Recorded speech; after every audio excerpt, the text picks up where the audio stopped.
लोकसभा चुनाव से पहले मायावती ने तैयार किया नया प्लान। मुसलमानों पर फोकस, नए समीकरण का गेम।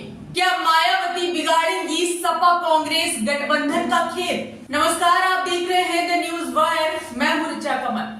दोस्तों, इस बार के चुनाव में जिस पार्टी की सबसे ज्यादा चर्चा है वह है बीजेपी, और उसके बाद जिसकी सबसे ज्यादा चर्चा हो रही है वह है मायावती की पार्टी बसपा।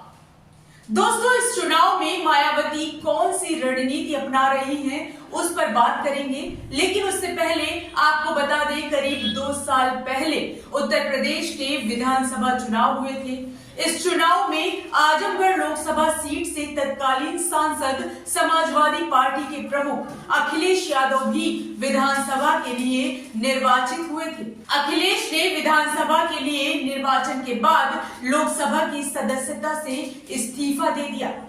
अखिलेश के इस्तीफे से खाली हुई आजमगढ़ सीट के लिए उपचुनाव हुए, जिसमें सपा को पूर्वांचल के अपने इस गढ़ में शिकस्त का सामना करना पड़ा।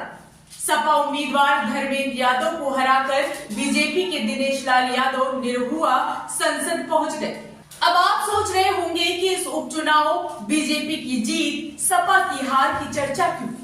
दरअसल इस उपचुनाव के नतीजे आने के बाद जीतने और दूसरे स्थान पर रहने वाले उम्मीदवार से अधिक चर्चा हुई तीसरे स्थान पर रहे उम्मीदवार की, और वह उम्मीदवार थे शाह आलम उर्फ गुड्डू जमाली।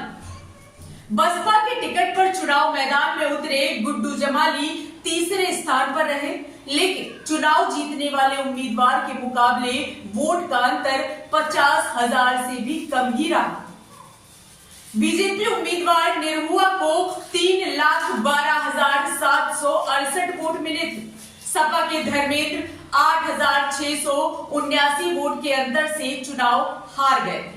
गुड्डू जमाली को 2,66,210 वोट मिले थे। आजमगढ़ उपचुनाव को 2 साल बीत चुके हैं। देश अब लोकसभा चुनाव के मुहाने पर खड़ा है।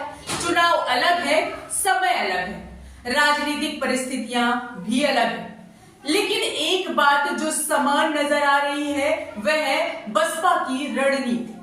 बसपा दलित मुस्लिम का नया समीकरण गढ़ने की रणनीति पर ही बढ़ती नजर आ रही है।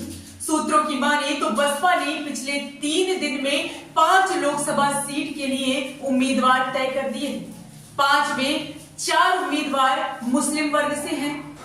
मायावती की पार्टी ने कन्नौज से पूर्व सपा नेता अकील अहमद, पीलीभीत से पूर्व मंत्री अनिल अहमद खान, फूल बाबू, अमरोहा से मुजाहिद हुसैन और मुरादाबाद सीट से इरफान सैफी की उम्मीदवारी पर मुहर लगा दी। इनमें से कुछ सीटें ऐसी हैं जहां मुस्लिम आबादी अधिक है। ऐसे में कहा यह भी जा रहा है कि इन सीटों पर मुस्लिम उम्मीदवार उतारने के अलावा बसपा के पास कोई और विकल्प नहीं है। पीलीभीत, मुरादाबाद और अमरोहा मुस्लिम बाहुल सीटें हैं। ब्राह्मण बाहुल कन्नौज में भी बसपा मुस्लिम चेहरे पर ही दांव लगाने की तैयारी में है। इस लोकसभा क्षेत्र में यादव और दलित वर्ग की आबादी भी करीब करीब उतनी ही है जितनी मुस्लिम। बसपा ने कन्नौज सीट से यादव या दलित के बजाय मुस्लिम चेहरे पर दांव लगाया, तो इसे भी बसपा की ओर से प्रदेश के मुस्लिमों को एक संदेश देने की रणनीति से जोड़कर देखा जा रहा है। दरअसल बीजेपी के खिलाफ वोट करने के मुस्लिम वोटर्स के पैटर्न का लाभ यूपी में सपा और देश में कांग्रेस को मिलता रहा है। दोनों ही पार्टियां यूपी में गठबंधन कर चुनाव मैदान में उतर रही हैं। इसे मुस्लिम वोट का बिखराव रोकने की रणनीति से जोड़कर भी देखा जा रहा है। अब कहा यह भी जा रहा है कि बसपा की इस रणनीति से इंडिया गठबंधन को नुकसान उठाना पड़ सकता है। यूपी चुनाव में भी बसपा की रणनीति कुछ ऐसी ही थी। पार्टी भले ही एक सीट पर सिमट गई, लेकिन कई सीटों पर सपा की हार के अंतर से अधिक वोट उसके उम्मीदवारों को मिले थे। अब यह देखना दिलचस्प होगा कि इंडिया गठबंधन बसपा की इस रणनीति से कैसे पार पाता है। फिलहाल दोस्तों, इस खबर पर आपकी क्या राय है, कमेंट बॉक्स में हमें जरूर बताएं।